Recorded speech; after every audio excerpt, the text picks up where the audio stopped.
Which of the following is a correct way to open a file data.txt in Python. तो ये text file है, इसको open करने के लिए इन चारों में से आपको करेक्ट बताना है कौन सा है। तो फर्स्ट है आपका file equal to open data.txt। तो ये आपका फाइल का नेम है, ओपन फंक्शन यूज किया है यहाँ पे और राइट मोड में ओपन किया गया है। नेक्स्ट भी आपका file equal to open file का नेम और कोमा आर मतलब रीड मोड में ओपन ही हुआ है ये। नेक्स्ट वाला ओपन फंक्शन फाइल का नेम और ये अपेंड मोड में ओपन हुआ है। तो ओपन करने के लिए आप किसी भी मोड में ओपन कर सकते हो इसको, यहाँ पे कोई रिस्ट्रिक्शन नहीं है। तो इसलिए आपके जो आंसर होगा इसका ऑल ऑफ द अबव हो जाएगा यहाँ पे, डी वाला आंसर होगा, मतलब कि तीनों ही करेक्ट है यहाँ पे, क्योंकि सिंपली हम फाइल को ओपन कर रहे हैं। इसने ये नहीं बोला कि कौन से मोड में ओपन करना है। अगर ये बोलता रीड मोड में ओपन करने के लिए कौन सा करेक्ट है तो आपका बी वाला आंसर होता, बट यहाँ पे सिंपली आपको ओपन करना है तो तीनों ही करेक्ट वे आपके, तो आंसर हो जाएगा डी वाला। नेक्स्ट है what does the length function do in Python. तो जो हमारा लेंथ फंक्शन होता है ये किस लिए यूज करते हैं हम पाइथन में, तो ये सबको पता है। जो लेंथ फंक्शन होता है ये calculate the length of a string, list और टपल। तो इन सब की लेंथ फाइंड आउट करने के लिए हम लेंथ फंक्शन का यूज करते हैं पाइथन में। तो इसका जो आंसर होगा आपका सी वाला हो जाएगा यहाँ पे, क्योंकि finds the logarithm of a number ये तो पॉसिबल नहीं है, रिटर्न्स द लार्जेस्ट एलिमेंट ये भी नहीं करता, compute the square root of a number ये भी नहीं। तो फिर आंसर बचा के आपका C, come calculates the length of a string, list और tuple.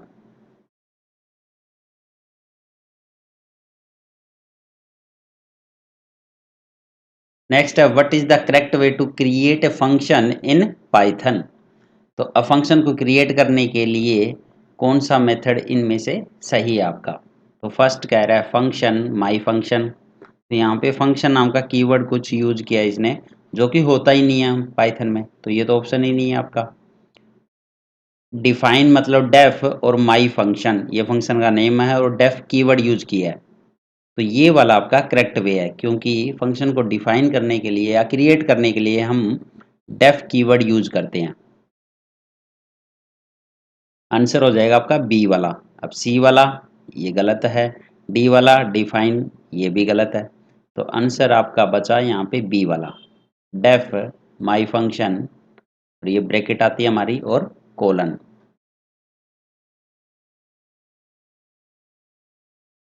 Next what will be the output of following code. तो यहाँ पे एक लिस्ट गिवन है एक्स नाम की। अब y इक्वल टू एक्स, देखो जब x नाम की एक लिस्ट यहाँ पे गिवन है, अब y इक्वल टू एक्स का मतलब क्या है यहाँ पे। तो जो x वाली जो मेमोरी लोकेशन पे जहाँ पे ये लिस्ट स्टोर है, ठीक है, तो मान लो ये लिस्ट कहीं ना कहीं मेमोरी के अंदर ही स्टोर है हमारी, मेमोरी के अंदर जिस भी एड्रेस पे ये स्टोर है, तो x इसको असाइन है। अब y इक्वल टू एक्स का मतलब है y भी सेम लोकेशन पे, मतलब कि सेम एलिमेंट को असाइन हुआ है ये। y इक्वल टू एक्स का मतलब जहाँ पे जिस लोकेशन पे ये एलिमेंट स्टोर है, जिस लोकेशन पे ये लिस्ट स्टोर है, तो सेम लोकेशन पे y इक्वल टू एक्स, तो y को असाइन हुआ है ये। अब नेक्स्ट कह रहा है कि y जीरो इक्वल टू 10। तो यहाँ पे लिस्ट है तो लिस्ट में आप एलिमेंट या वैल्यू को चेंज कर सकते हो। तो जीरो वाले इंडेक्स पे जो एलिमेंट है उसको असाइन कर दिया नया एलिमेंट, मतलब कि 10। तो यहाँ पे अब जिस मेमोरी लोकेशन पे आपका स्टोर है तो वहीं पे तो ये चेंज होगा ना। तो 1 है तो 1 की जगह पे अब यहाँ पे 10 स्टोर हो गया, तो यहाँ पे 1 की जगह पे क्या आ जाएगा 10। अब उसके बाद कह रहा है प्रिंट एक्स, एक्स की वैल्यू को प्रिंट करो। भाई उसी लोकेशन पे आपका लिस्ट स्टोर था जिस पे y भी असाइन है, जिस पे x भी असाइन है, तो जब x को प्रिंट करोगे तो वैल्यू तो चेंज ही मिलेगी ना। ये थोड़ी है कि x की वैल्यू अभी चेंज नहीं हुई है कि 1 2 3 है, क्योंकि मेमोरी लोकेशन तो सेम है, चाहे वो x हो चाहे वो y हो। तो कुछ भी y में चेंज करोगे तो वो ऑटोमेटिकली x में ही होगा, या x में कुछ चेंज करोगे तो वो ऑटोमेटिकली y में भी होगा। इसलिए इसका आंसर जो आएगा वो आपका बी वाला आ जाएगा यहाँ पे, 10 2 और 3।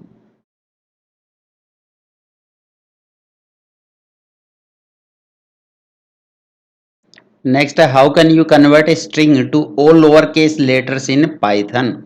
अब लोअर केस में आपको कन्वर्ट करना है स्ट्रिंग को, तो कौन सा फंक्शन यूज होता है यहाँ पे? तो पहला कह रहा है S T R dot lower case, second है S T R dot lower, third है S T R dot to lower, और लास्ट है S T R dot case fold. तो इसमें जो हमारा फंक्शन यूज होता है वो है लोअर, तो आंसर हो जाएगा बी वाला S T R dot lower. तो ये फंक्शन क्या करता है, ये मेथड क्या करता है, जितने भी कैरेक्टर होते हैं स्ट्रिंग में सभी को लोअर केस में कन्वर्ट करके डिस्प्ले करवा देता है।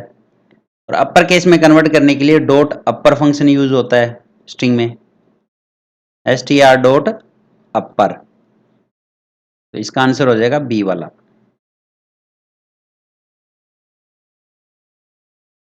Next, what will be the output of following code? तो यहाँ पे एक मॉड्यूल इंपोर्ट किया गया है मैथ नाम का, और x इक्वल टू 3.8 है। Print math dot seal x, तो यहाँ पे सीलिंग वैल्यू इसकी प्रिंट करनी है। अब आपको सीलिंग का मतलब अपर वैल्यू, तो x जो कि 3.8 है ये अपर इंटीजर में कन्वर्ट करके हमें डिस्प्ले करवा देगा। तो ये सीलिंग फंक्शन है जो मैथ मॉड्यूल में यूज होता है। तो 3.8 की अपर वैल्यू है 4, तो यहां पे आंसर क्या आ जाएगा आपका 4। और अगर आपको नीचे वाली वैल्यू अगर प्रिंट करानी हो तो उसके लिए हम यूज करते हैं floor function. Floor method use होता है मैथ मॉड्यूल का ही मेथड है ये एक। यहाँ पे अगर फ्लोर एक्स करोगे, प्रिंट कराओगे इसकी वैल्यू, तो ये क्या रिटर्न करेगा 3। तो इस तरह से सील फंक्शन और फ्लोर फंक्शन आपके यूज होते हैं मैथ मॉड्यूल में। तो ये मैथ मॉड्यूल के फंक्शन है, ना कि पाइथन के इनबिल्ट फंक्शन।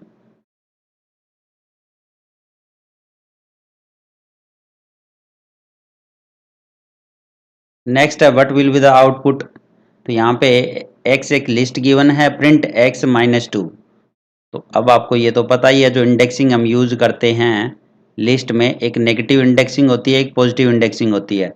तो जो नेगेटिव इंडेक्सिंग होती है वो लास्ट से स्टार्ट होती है, जैसे -1। तो ये 5 जो एलिमेंट है ये -1 इंडेक्स पे है, 4 है ये -2 इंडेक्स पे है, 3 है ये -3 वाले इंडेक्स पे है, 2 है ये -4 इंडेक्स पे है, 1 है ये -5 इंडेक्स पे है। तो अब आपको -2 इंडेक्स वाली वैल्यू प्रिंट करनी है, तो -2 पे कौन है 4, इसका आंसर क्या आ जाएगा 4।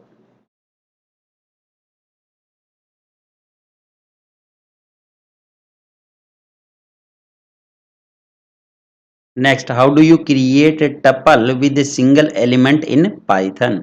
अब आपको single element as a tuple create करना है यहाँ पे, तो बताना है कौन सा करेक्ट है। फर्स्ट कह रहा है टपल इक्वल टू 1 और ब्रैकेट लगा दी। तो इस तरह से तो हम नहीं क्रिएट कर सकते हैं क्योंकि इसको ये इंटीजर ही कंसिडर करेगा टपल। टपल इक्वल टू 1 आपने ब्रैकेट लगाई है, अगर इसका डाटा टाइप चेक करोगे टाइप फंक्शन यूज करके टाइप ऑफ टपल प्रिंट कराओगे तो ये हमें इंटीजर देगा इसका। बी वाला टपल इक्वल टू 1 कोमा और ब्रैकेट, तो ये वाला आपका करेक्ट वे है, क्योंकि अगर सिंगल एलिमेंट भी अगर आपको लेना है, क्योंकि आपको पता है जो टपल की पहचान है वो ओपन ब्रैकेट है। ठीक है, इसमें इस तरह से एलिमेंट आपके स्टोर होते हैं, कोमा से सेपरेट होते हैं, ये आपका टपल है। बट अगर आपको सिंगल एलिमेंट लेना है, इसमें सिंगल एक ही एलिमेंट है टपल में, तो आपको 1 के साथ में कोमा लगाना ही पड़ेगा, तभी इसको टपल कंसिडर करेगा ये, तभी इसको टपल कंसिडर करेगा ये।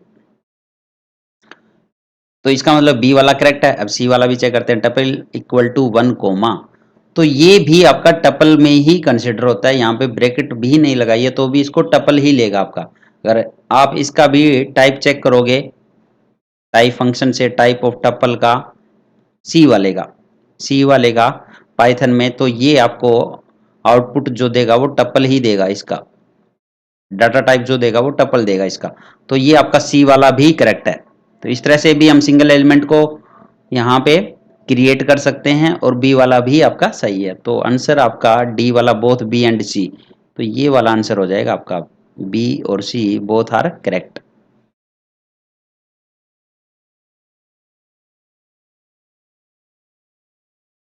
Next, what is the purpose of range function in Python?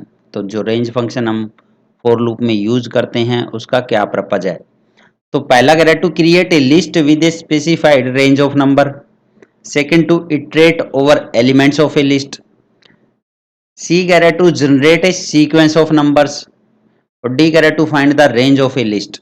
तो इसका जो आंसर आएगा वो सी वाला आएगा, to generate a sequence of numbers. तो सीक्वेंस ऑफ नंबर को जनरेट करने के लिए हम रेंज फंक्शन यूज करते हैं यहाँ पे। जैसे अगर रेंज हमने यूज किया 4, तो ये क्या करेगा, सीक्वेंस ऑफ नंबर जनरेट करता है। अब बाय डिफॉल्ट 0 से स्टार्ट करेगा, 1 2 3, क्योंकि एक कम चलता है ऑलवेज, 4 है तो 3 तक ही जनरेट करेगा। तो एक सीक्वेंस जनरेट कर दिया इसने। इसी तरह से रेंज यूज करोगे अगर आप, और 1 से लेके 4 लिखा है, तो अब 1 से स्टार्ट करेगा और एक कम चलेगा, मतलब 1 2 3। तो एक सीक्वेंस ऑफ नंबर जनरेट करता है हमारा रेंज फंक्शन। तो इसका आंसर आ जाएगा सी वाला। नेक्स्ट है, how do you add a new element at the end of a list. तो अब लिस्ट गिवन है, लिस्ट के एंड में आपको एक एलिमेंट ऐड करना है, तो उसके लिए कौन सा मेथड यूज होता है। तो फर्स्ट कह रहा है list dot append new element, दूसरा है लिस्ट डॉट इंसर्ट, तीसरा है लिस्ट डॉट एक्सटेंड, और लास्ट वाला है लिस्ट डॉट ऐड। तो यहाँ पे अपेंड फंक्शन हम यूज करते हैं to add new element at the end of a list.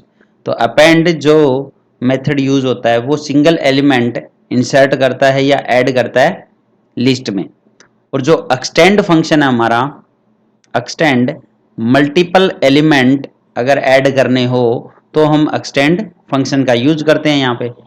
But आपको एक न्यू एलिमेंट ऐड करना है, सिंगल एलिमेंट ऐड करना है, तो इसके लिए अपेंड फंक्शन ही यूज करना होगा। तो इसका आंसर हो जाएगा ए वाला।